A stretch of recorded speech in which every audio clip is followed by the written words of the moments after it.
இந்த சூயஸுங்கிறவன் யாரு? அவன் யாரு? இதெல்லாம் படிக்கணும், நீ படிக்கணும், தயவு செய்து படிக்கணும். ஐயா நக்கீரன் எழுதுன நீர் எழுத்து படிக்கணும். அண்ணன் சொன்னதுக்காக அந்த புத்தகத்தை வாங்கி படிக்கணும். சின்ன புத்தகம் தான், ரொம்ப படிக்காத, 10 பக்கத்திலே எல்லா செய்தி வந்துடும்.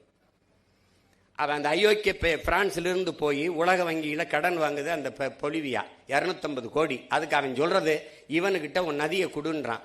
சரி, நதியை தானே கேட்குறான், என்ன பண்ண போறான்னு கொடுத்துறான். அவன் அதுலேருந்து நதியிலேருந்து தண்ணி எடுக்காத, விவசாயத்துக்கு பயன்படுத்தாத, ஒரு சொட்டு தண்ணி உனக்கு உரிமை இல்லை, நதி என்னதுன்றான்.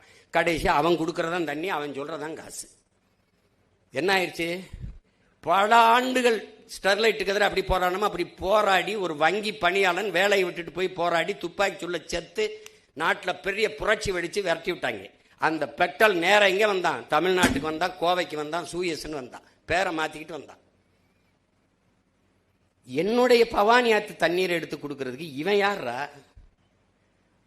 3150 கோடி அது காசை கொடுத்துட்டு வர்றான். 3150 காசை கொடுத்து நமக்கு இந்த தண்ணி எடுத்து கொடுக்கறதுக்கு இந்த தனியார் நிறுவனத்துக்கு ஆசையா? சொல்லு பாப்போம். ஒரு நாள் நீ தவிச்சு நிப்ப, பசிச்சு நிப்ப, வேலை வெல்லாம வீதியில் நிற்கும் போது நீ அண்ணனை கவனிப்ப. நீ இப்ப நான் பேசுறதெல்லாம் உனக்கு வேடிக்கையா இருக்கும். நீ ஆடு மாடு வளர்க்கறத அரசு பணியா மாற்றுவோம்னா சிரிக்கிற.